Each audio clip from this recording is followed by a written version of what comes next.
Salut à tous, c'est MD Manga. Bienvenue dans cette nouvelle vidéo où nous allons parler cette fois de philosophie. Mais je vous en dis plus après un générique.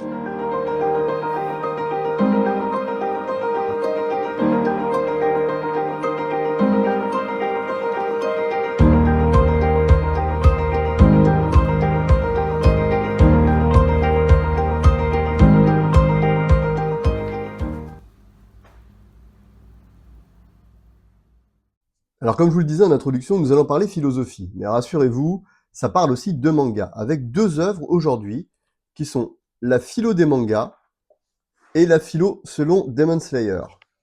Avant d'aller plus loin, je vous rappelle tout de même que mon manga à moi est disponible dans ma boutique, également sur le site de la Fédération du Judo et sur le site de l'Esprit du Judo. Donc n'hésitez pas à le commander. Je vous recommande aussi de vous abonner, d'activer la cloche, etc. Voilà, je vous remercie.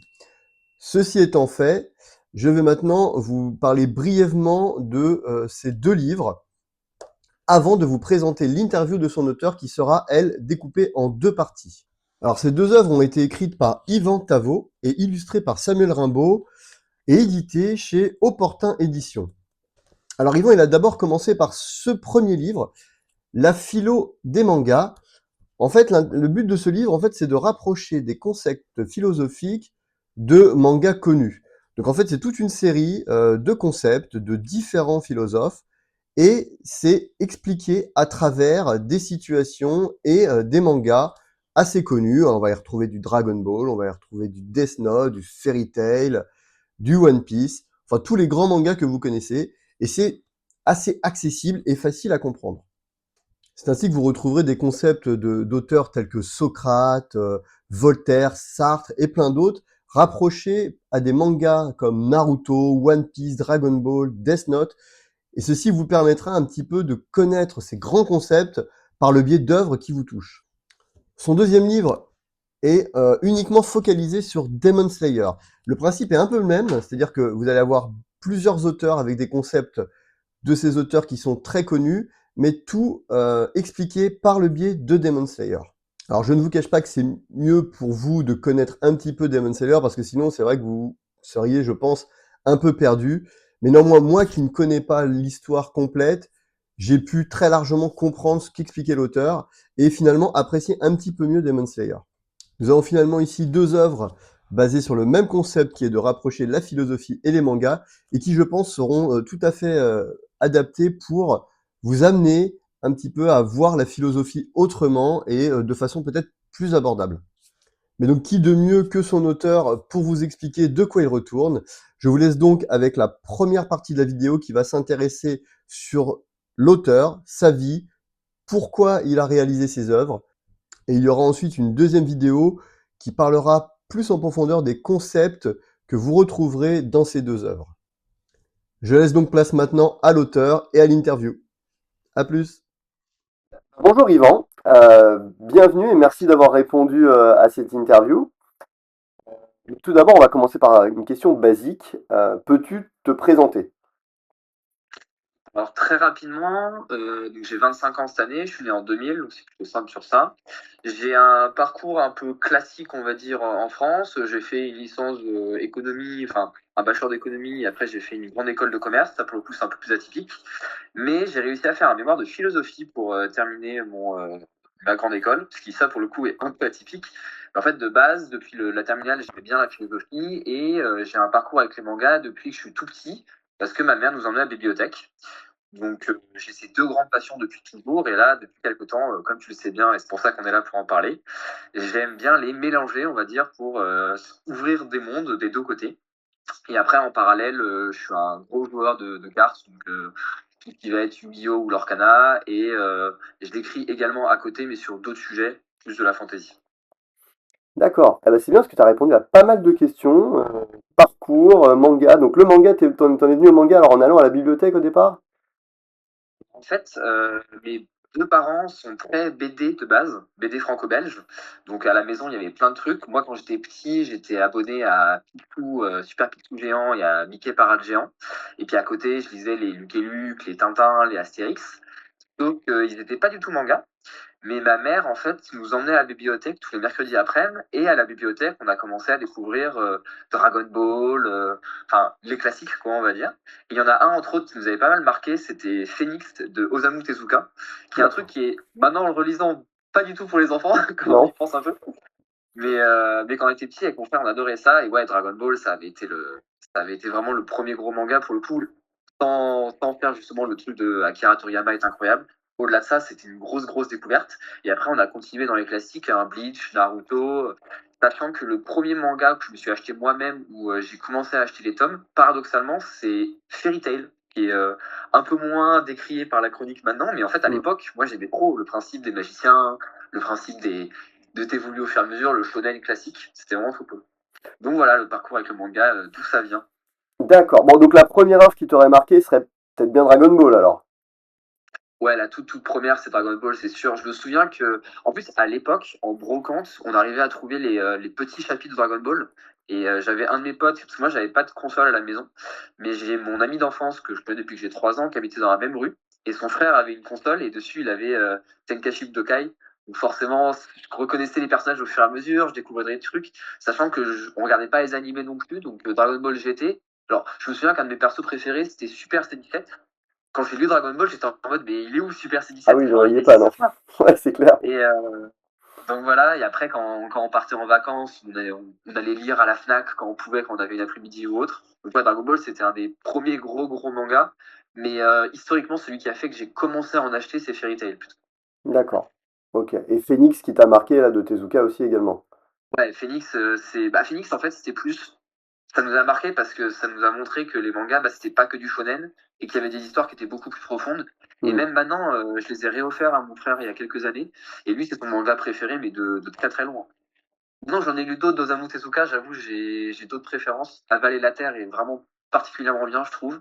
Mais ouais, Osamu Tezuka, ça reste le père du manga comme on le connaît aujourd'hui. C'est assez impressionnant. Alors moi j'avoue que je connais tous ces noms, mais je me suis jamais réellement lancé dans leur lecture. Phoenix, je vois très bien ce que c'est, parce que bon, j'ai lu pas mal de choses sur Tezuka, mais c'est vrai que Phoenix, j'ai jamais lu. Donc écoute, je vais peut-être m'y mettre, hein. Il va peut-être falloir que je me...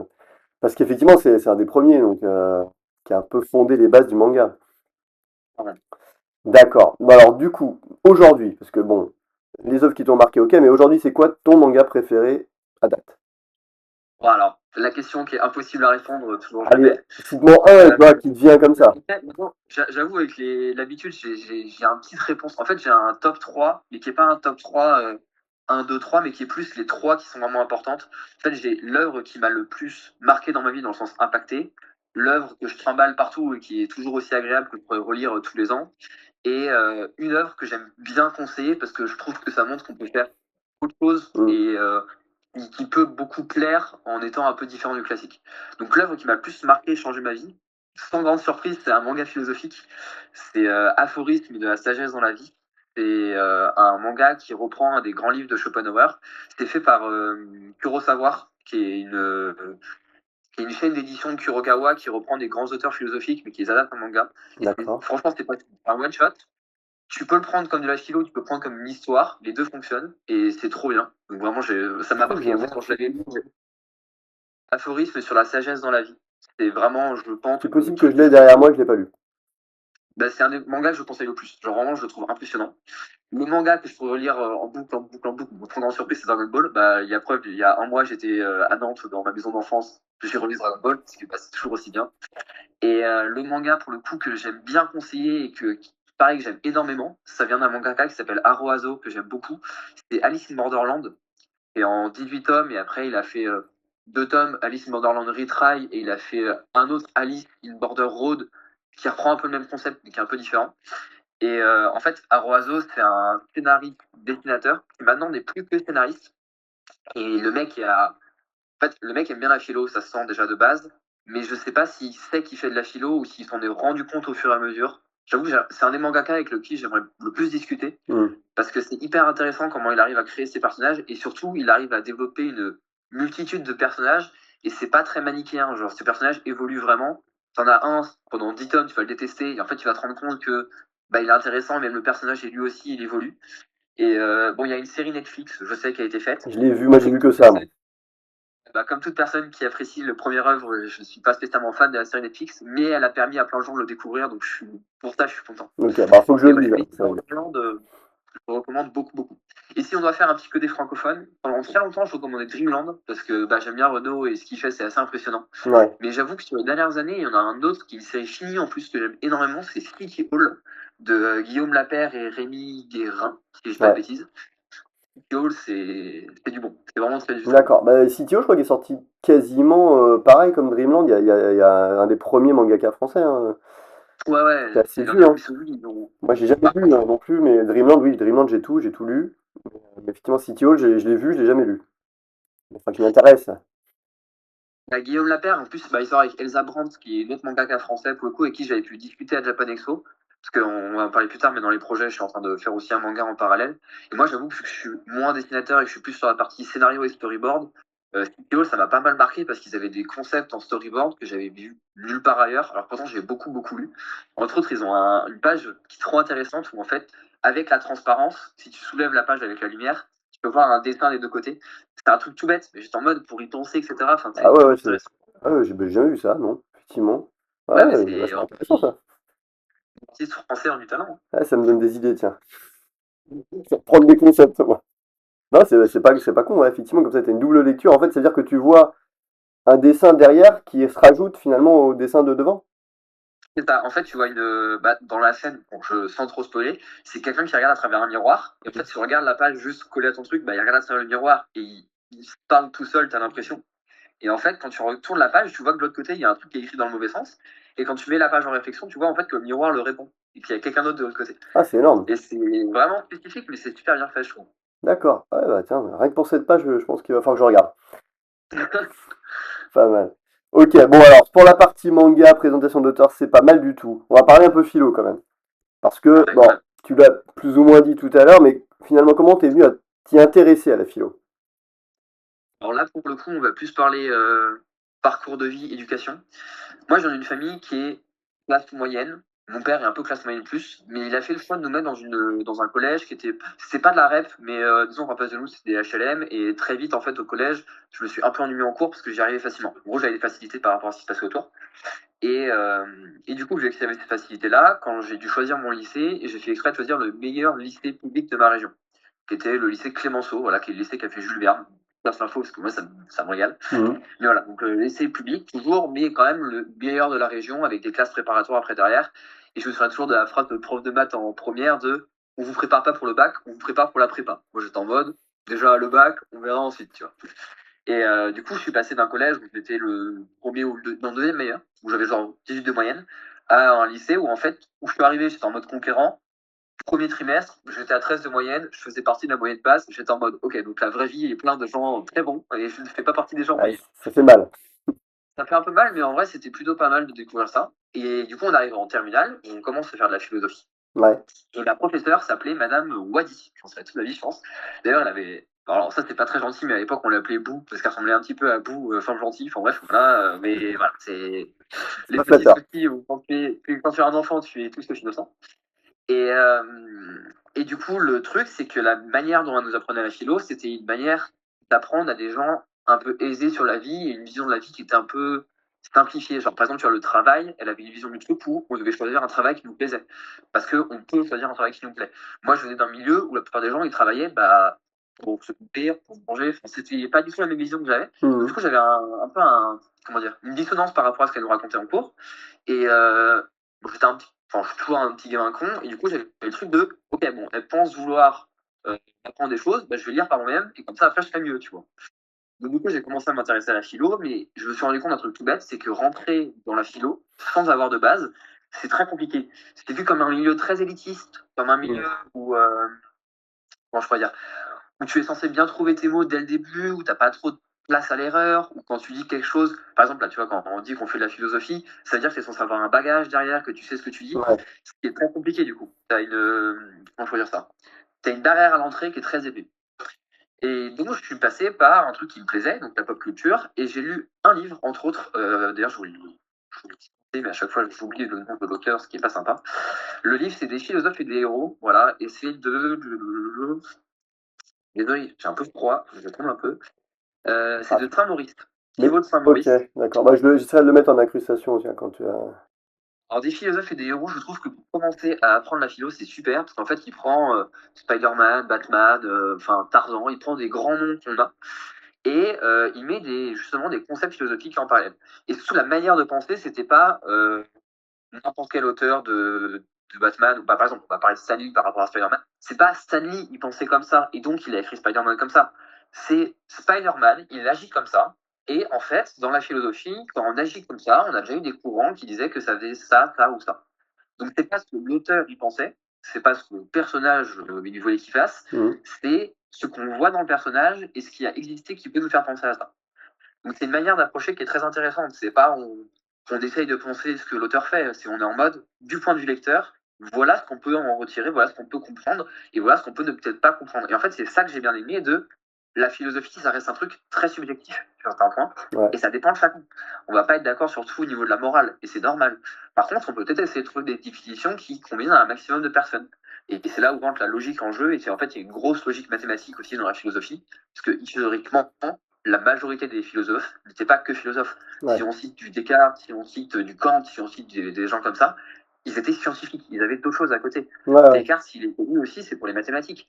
Blaise Pascal, c'est la première personne qui a créé une calculette, la pascaline. Enfin, il y avait d'autres systèmes de compter, mais la première grosse calculette qui existait, c'est la pascaline. Donc du coup, ça m'a intéressé, et après, j'ai continué à plonger dedans d'année en année, d'année en année. Et voilà, quoi. D'accord, ok. Et du coup, alors cette idée de rapprocher la philosophie des mangas, ça vient de ce que tu m'as dit juste précédemment là, ou c'est après un concept qui t'est venu bien plus tard? En fait, dès le début, quand j'ai cherché, j'étais en mode, bon, ce qui me plaît le plus, c'est la pop culture, c'est sûr, mais ce qui me plaît le plus dans la pop culture, à l'époque, j'étais beaucoup plus jeux vidéo, mais c'était aussi manga et jeux vidéo. Et en fait, un manga, ça n'existait pas. Il n'y avait pas de Thibaut de Saint-Maurice version manga. Donc moi, je me suis dit, bah, ok, je peux commencer à écrire un truc, mais pareil, genre, quand j'ai commencé à écrire des trucs, au début, c'était un peu trop niais, au début, c'était pas assez bon, j'avais pas assez de bagages. Donc en fait, j'ai commencé le projet en 2018, quand j'étais en fin de terminale, début L1. Et je l'ai laissé de côté pendant pas mal de temps. J'avançais un petit peu dessus chaque année, mais je n'étais pas convaincu. Et quand est arrivé du coup mon mémoire, donc en 2022, 23, on va dire ça, donc 4 ans plus tard, je me suis dit, ok, bah, je peux faire mon mémoire de philosophie sur ça. Mon mémoire, c'était comment les... Attends, faut que je retrouve la bonne phrase. Euh, Comment l'imaginaire impacte les valeurs philosophiques d'une civilisation. Donc, l'aspect religion, l'aspect contes et légendes qu'on se transmet, Hmm. l'accès mythe à l'oral, et évidemment, tu as des grands mythes structurels dans notre civilisation. Par exemple, la légende arthurienne en Europe, c'était un grand mythe structurel. Enfin, D'accord, c'est ok. quelque chose qui nous impacte vraiment. Et donc, j'étais parti de ça, et après, le cas d'usage que j'avais pris pour rattacher au manga, c'était l'impact du manga en France depuis les années 80. Donc là, D'accord. c'était passionnant. Il y avait plein de choses à raconter. Par exemple, la valeur du shonen spirit, qu'on aime bien mettre en avant, et qui se met en avant sur YouTube maintenant énormément. Mhm. Et quand j'ai fini ce mémoire, en parallèle, j'ai fini d'écrire le livre que j'avais l'idée depuis longtemps, avec 20 mangas et 20 valeurs philosophiques. Donc, des mangas et des philosophes, il me semble que c'est comme ça. Ouais, la philo des mangas, c'est comme ça La que philo des mangas. Exactement, voilà. Et d'ailleurs, Bon, fun ouais. fact, la couverture, c'est moi qui l'ai faite. Parce que mon éditeur m'avait proposé une première couverture que j'ai trouvée immonde, que j'ai vraiment pas aimé. Bon, ouais, elle est Et marrante. Avec Fairy Tail, on voit la petite, exactement. hein, Bah, du le coup, vu petit, que c'est moi petit qui clin l'ai d'œil faite, à bah, Dragon Ball et Fairy Tail. Dragon Ball, Fairy Tail, il y a du FMA aussi. Si tu cherches bien, normalement, il y a un petit symbole de FMA. Ah oui, Je crois qu'il y a, là, effectivement, au niveau de l'oreille, bien joué. qu'un manga que j'aime énormément aussi. Et du coup, c'est Schopenhauer parce que bah, c'est lui qui m'a fait le plus apprécier la philosophie de base. D'accord. Ok. Et donc, quand tu écris ce premier livre, c'est quoi ton objectif? C'est de t'amuser ou il y a vraiment un message, quelque chose que tu voulais partager? Alors, je vais pas être hypocrite. Au début, quand j'ai commencé à faire de la philo, en fait, par rapport à ce que je disais avant, et sur ça, j'ai beaucoup travaillé sur moi. À l'époque, comme j'étais entouré de personnes où je comprenais plus vite qu'eux, où j'avais plus de facilité, pendant très longtemps, et c'est, je pense aussi pour ça que j'ai bien aimé Schopenhauer et que ça m'a parlé, pendant très longtemps, j'étais pas mal misanthrope, dans le sens où il y a une phrase de Schopenhauer qui est atroce, mais qui est totalement vraie. On parle d'un mec qui préférait son chien aux humains. Je précise quand même, hein, Alma, son chien, il le préférait aux humains. Mais il disait que 80% de la population humaine était au même niveau que des singes. À l'époque où Darwin commençait à se répandre un peu. Autant dire que c'était pas très agréable, mais très honnêtement, à l'époque, je pensais un peu pareil. Moi, j'avais plutôt une manière de penser de ceux qui ne créent pas, ceux qui ne cherchent pas à créer, j'arrive pas à comprendre pourquoi ils ont autant d'importance dans la vie, tu vois. Parce que pour moi, là, je mettais la création au-dessus de tout. Alors que maintenant, en fait, j'ai relativisé et le but de l'être humain, c'est pas forcément de créer parce qu'on ne demande pas à être en vie. Et donc, en fait, chaque personne, si elle arrive à profiter de sa vie, par la fameuse règle d'or, mais plus le plus loin, si tu profites de ta vie et que tu fais pas de mal à l'autre et que tu ne fais pas ce que lui veut pas subir, globalement, bah, tu mérites de vivre et bonne chance à toi. Donc, j'ai pas mal Quand évolué même. sur ça, mais à l'époque, j'avais vraiment le point de ah ouais, vas-y, on va essayer d'apprendre un peu des choses aux gens, parce que là, il y a des points qui me semblent essentiels qu'ils n'ont pas, par exemple. Tu vois, une phrase tout bête que j'adore, la télépathie n'existe pas. La communication, c'est un des trucs principaux pour moi pour en société et qui fait que ça fonctionne et qui fait que ça va plus loin. La preuve aujourd'hui. Et pourtant, c'est quelque chose que la majorité des gens n'y arrivent pas. Même des personnes qui ont 50, 60 ans, 70 ans d'expérience, communiquer, dire vraiment ce que tu penses avec le tact qu'il faut, c'est compliqué des fois. Bah, il faut les mots, il faut l'intelligence. Des fois, voilà, bon, la communication au sens large, ok, mais savoir communiquer certains messages à certaines personnes, parfois c'est compliqué, effectivement. Il faut du tact, il faut. De vouloir communiquer les messages. Hmm. Le nombre de personnes qui restent avec leurs idées dans leur tête sans vouloir les partager parce qu'elles disent que ça sert à rien ou parce qu'elles disent qu'elles n'ont pas envie, rien que ça, pour moi, tu vois, c'est un problème. C'est ce qui va créer après justement un espèce d'abcès qui va grossir, grossir, grossir. Et quand ça va péter, la situation va être beaucoup plus dure à démêler que si on l'avait commencé dès le début. Donc voilà, donc ça c'était un des premiers points, et donc j'ai récupéré 20 points comme ça qui me semblaient importants pour moi. Donc entre autres l'effet de halo ou ce genre de choses, et je les ai mis du coup dans le manga, et c'est comme ça que c'est parti. Donc le premier, il y avait une vraie idée de transmettre, Ouais. parce que je voulais ça. Alors que paradoxalement, maintenant que je le relis, c'est un des. Enfin, c'est normal, parce que le premier, je l'aime pas du tout. Enfin, il y a plein de trucs qui vont pas, c'est Ah, magnifique, c'est toujours pareil. Ouais. clairement, hein, de toute façon. Renaud Le Maire sur Dreamland est un bon exemple de ça, hein, il a repris 3 fois son tome 1. Ah oui, là, il a tout refait, là, effectivement, ouais. Mais ouais, donc sur le premier, je dirais ça. Après, sur les autres, le deuxième, j'ai fait une grosse transition, mais on pourra en parler après, parce que la manière dont je l'ai écrit, c'était pas du tout pareil. Maintenant, j'écris surtout pour me faire plaisir, et il n'y a pas vraiment. Enfin, ce que j'écris, j'en suis convaincu, je suis convaincu que c'est bien et que ça peut aider des gens. Après, je l'écris pas pour ça. Je l'écris d'abord pour moi, me faire plaisir. Et après, si ça peut aider des gens et s'ils veulent en parler, avec grand plaisir. Disons que maintenant, je choisis mieux mes combats et qu'en fait, globalement, le côté chevalier blanc où tu veux sauver tout le monde, ça n'existe pas. À faire chevalier blanc, tu fais cavalier seul à la fin, ça sert à rien. Ouais, non, mais effectivement, je pense que. Enfin, moi, tu vois, je pensais uniquement que c'était simplement pour amener les gens à s'intéresser à la philosophie. Tu vois, pas tant à vraiment passer des vraies idées, mais juste qu'ils s'intéressent à la philosophie, qui est pour moi aujourd'hui un domaine euh, qui est effectivement, en tout cas dans le système scolaire, mineur. Tu vois, qui est pas assez valorisé. Donc, je pensais que c'était plutôt, tu vois, cette idée-là que tu avais au départ, de faire de la promotion de la philosophie par un média euh, qui parle aux jeunes. Alors, le tout premier, très honnêtement, c'était pour partager des idées. Maintenant, la manière dont je le vois, c'est comme ce que tu viens de dire. Déjà, c'est pas que scolaire, la philosophie, pour moi, ça devrait être toute notre vie. Très souvent, j'ai tendance à dire que la philosophie, c'est pas limité à 18 ans pour le bac, c'est limité à toute ta vie, de 0 à 67 ans, comme pour les puzzles pour les plus de 3 ans, quoi. Et t'as vraiment l'idée de maintenant les deux passions, donc philosophie et manga. Oui, évidemment, j'ai envie que mes œuvres, elles donnent envie à des gens de s'y intéresser, mais c'est pas une obligation. En fait, c'est beaucoup plus nuancé. À l'époque, c'était vraiment en mode, je fais ça pour transmettre des idées. Maintenant, c'est, je fais ça parce que j'aime bien les deux, et quelqu'un de passionné arrive toujours à transmettre quelque chose. Donc c'est plus à travers ça. C'est une conséquence, quoi, finalement. C'est ça. Je veux plus que ça soit une conséquence que l'objectif de base. L'objectif de base, c'est comprendre quelque chose, le couper sur papier et donner la possibilité de le transmettre. Une fois que j'ai fait ce travail-là, bah, le reste, en fait, je vais pas pousser plus. Je vais pas obliger les gens, tu vois. J'ai une collègue, par exemple, qui n'était pas du tout manga, je lui ai prêté mon deuxième ou mon troisième, je crois que c'était le deuxième sur Demon Slayer, et du coup, ça l'a intéressé, elle a commencé à regarder, et maintenant, ça lui plaît.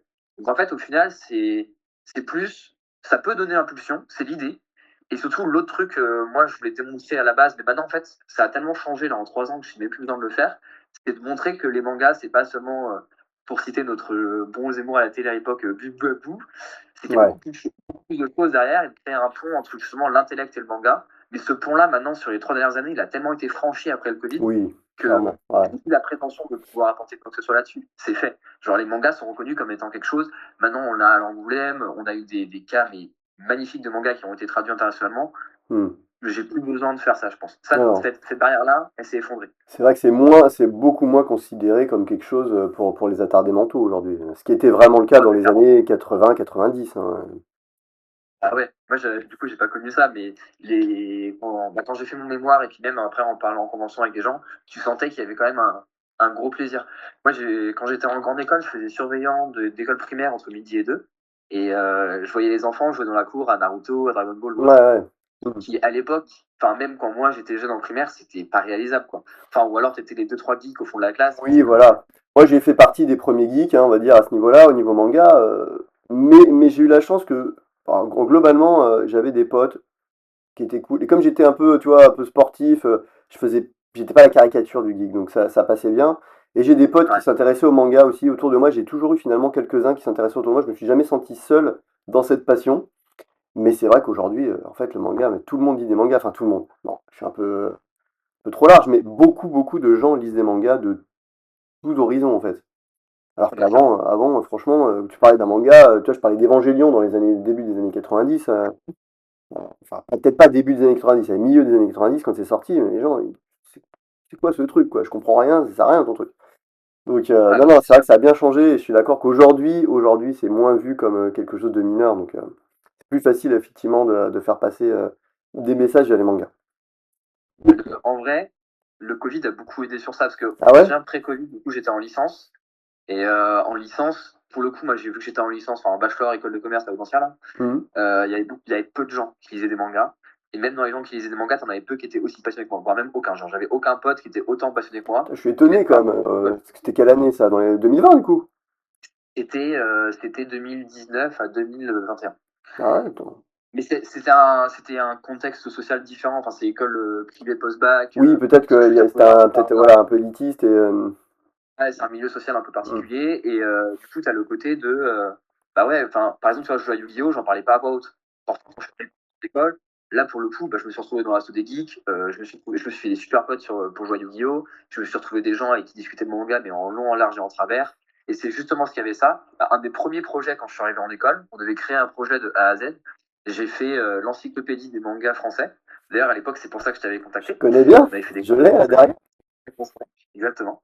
Et c'était mon premier projet parce que justement, bah, j'étais avec des potes, j'étais en confiance, j'aimais bien le truc. Et de base, l'idée, je sais pas si tu te souviens, de base, on voulait faire carrément une exposition sur le manga français à Lyon. Ouais. Le Covid nous avait bloqué. Mais on avait trouvé la salle, on avait bah, justement contacté plein d'artistes. Et en plus, ce que je trouve marrant, c'est qu'on a fait ça du coup en 2021, 2020. Ouais, 2020 carrément. Et à l'époque, il y avait beaucoup moins de mangaka français qui se mettaient en avant.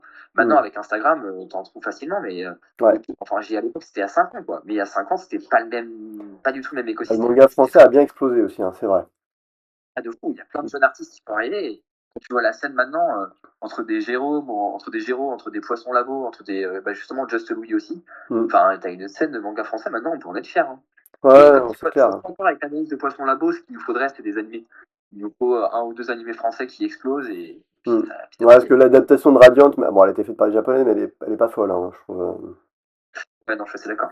Donc Puis c'est après, un c'est peu pas des dommage. animés de base. Bon, j'attends Gâteau. Dreamland. Dreamland en adaptation de manga, on va voir ce que ça donne en animé. Ça peut donner bien, franchement. J'ai peur que ça soit trop censuré.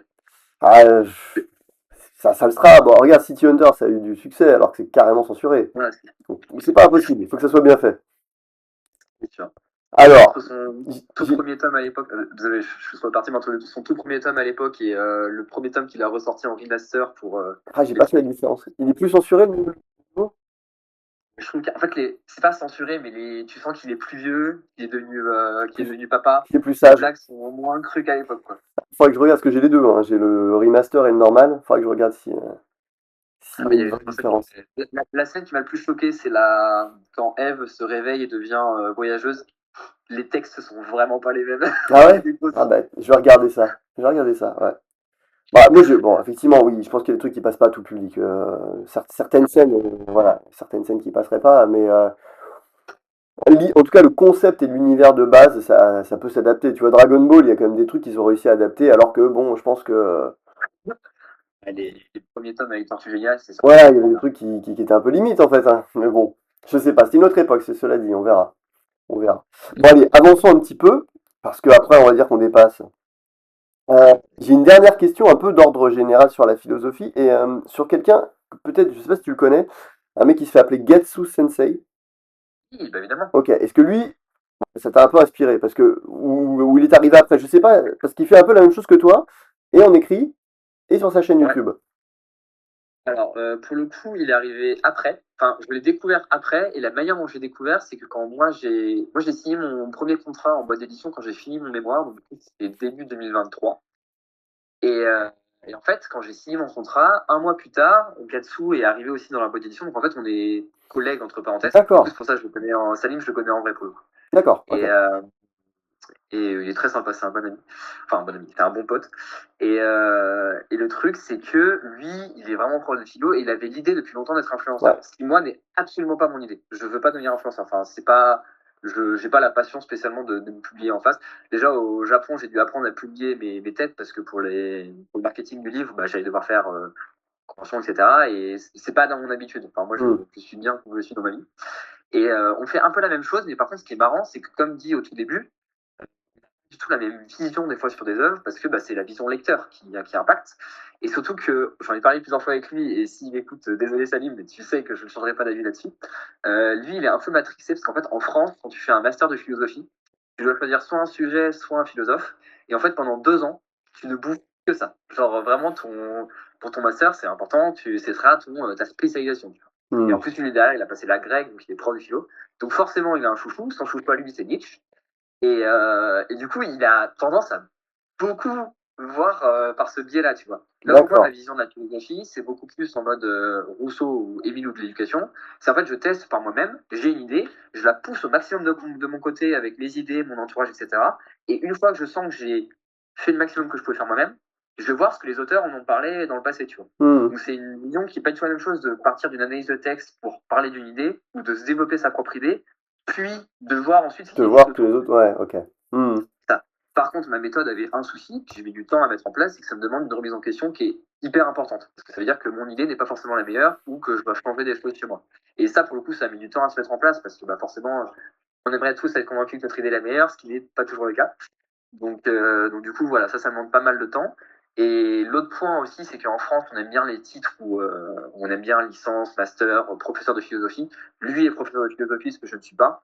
Et du coup, pour combler un peu à ce manque, là, cette année, je suis en train de faire une licence de philosophie en parallèle. d'accord, ah, bien. Très honnêtement, ça va bien se passer. Hein. J'ai commencé à regarder les premiers cours, ça va aller. Mais c'est juste que en France, on se fait beaucoup par les titres et pas par comment on peut dire, par les réalisations.